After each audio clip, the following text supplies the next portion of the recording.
আমরা দেখতে পাচ্ছি ধীরে ধীরে যে ট্রফি উন্মোচন হতে যাচ্ছে আমাদের ওয়ার্ল্ড কাপ ট্রফি, যেটা 900 আমরা দেখতে পাচ্ছি আতশবাজি জলখানায় দেখতে পাচ্ছি আজকের ম্যাচে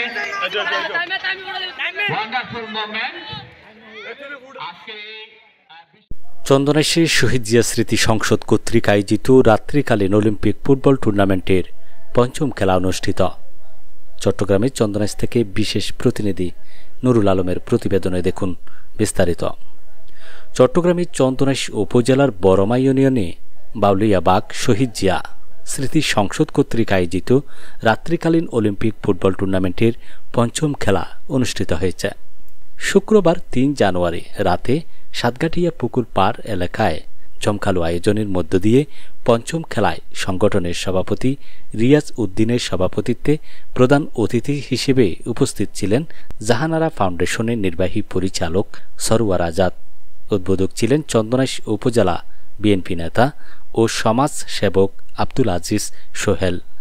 সংগঠনের সাধারণ সম্পাদক মোহাম্মদ এসকান্দর মিয়ার সঞ্চালনায় বিশেষ অতিথি ছিলেন যথাক্রমে বিএনপি নেতা মোহাম্মদ সোলাইমান কোম্পানি, বিশিষ্ট ব্যবসায়ী মোহাম্মদ শহীদুল ইসলাম শহীদ, বিশিষ্ট ব্যবসায়ী মোহাম্মদ মোক্তার হোসেন, চন্দনাইশ ম্যাটারনিটি ডায়াগনস্টিক ও হসপিটালের চেয়ারম্যান রনি বড়ুয়া, বিশিষ্ট ব্যবসায়ী ও প্রবাসী মোহাম্মদ সরওয়ার কামাল, সাতগাটিয়া পুকুর পার সিএনজি সমিতির সভাপতি শেখ আহমদ প্রমুখ।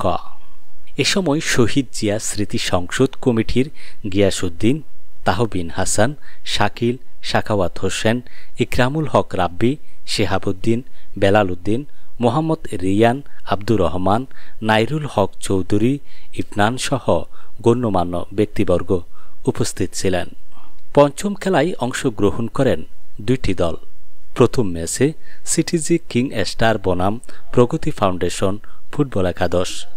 এতে সিটিজি কিং স্টার 1-0 গোলে প্রগতি ফাউন্ডেশন ফুটবল একাদশকে পরাজিত করে বিজয়ী হন সিটিজি কিং স্টার। দ্বিতীয় ম্যাচে তাশরিফ খান ফুটবল একাদশ বনাম মক্কা ফিট ফুটবল একাদশ। এতে তাশরিফ খান ফুটবল একাদশ 1-0 গোলে মক্কা ফিট ফুটবল একাদশকে পরাজিত করে বিজয়ী হন তাশরিফ খান ফুটবল একাদশ। হজরত আহমদ উল্লাহ শাহ ডেকোরেটাস এর প্রোপাইটর আব্দুল মজিদ পঞ্চম খেলায় সার্বিক সহযোগিতা করেন। সবাইকে ধন্যবাদ জানিয়ে খেলা শুরু উদ্বোধন ঘোষণা করছি।